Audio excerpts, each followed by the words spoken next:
Hello and welcome to Level 1 Science Mechanics. Today's topic is pressure.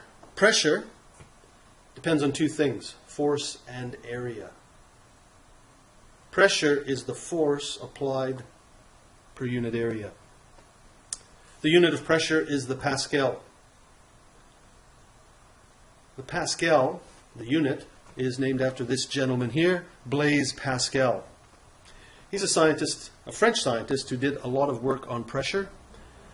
And a few years ago, well, probably hundreds of years ago, I don't really know, the scientific community decided that they would call the unit for pressure the Pascal instead of newtons per meter squared. Pressure has a formula. There is a formula for us to use to calculate pressure.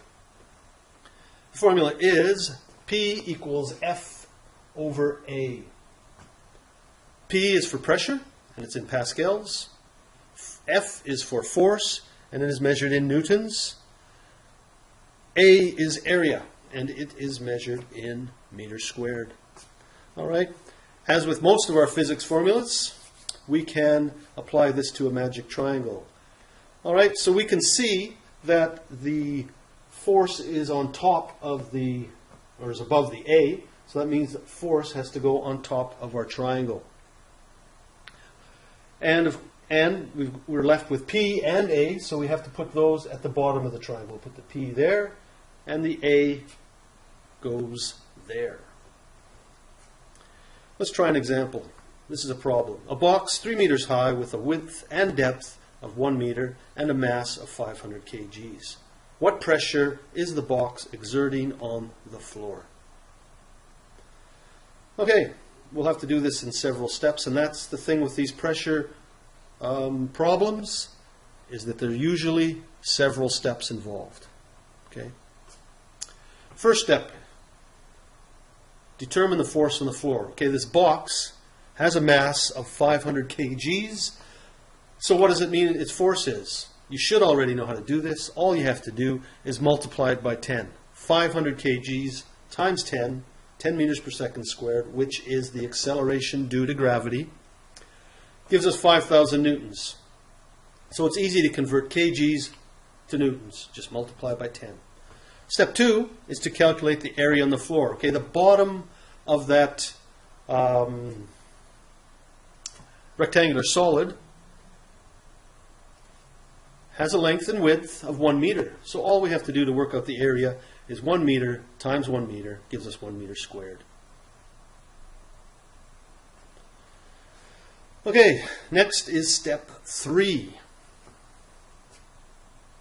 And that is to work out the pressure. So we're finally here. This is how we answer the question. Pressure equals force divided by area. Okay? Force is 500 newtons divided by 1 meter squared. And that gives us 5,000 newtons per meter squared. And we can change that to 5,000 pascals. All right, let's take a look at area. The unit for area is meters squared. All right, and there are 3 basic equations you can use to work out area.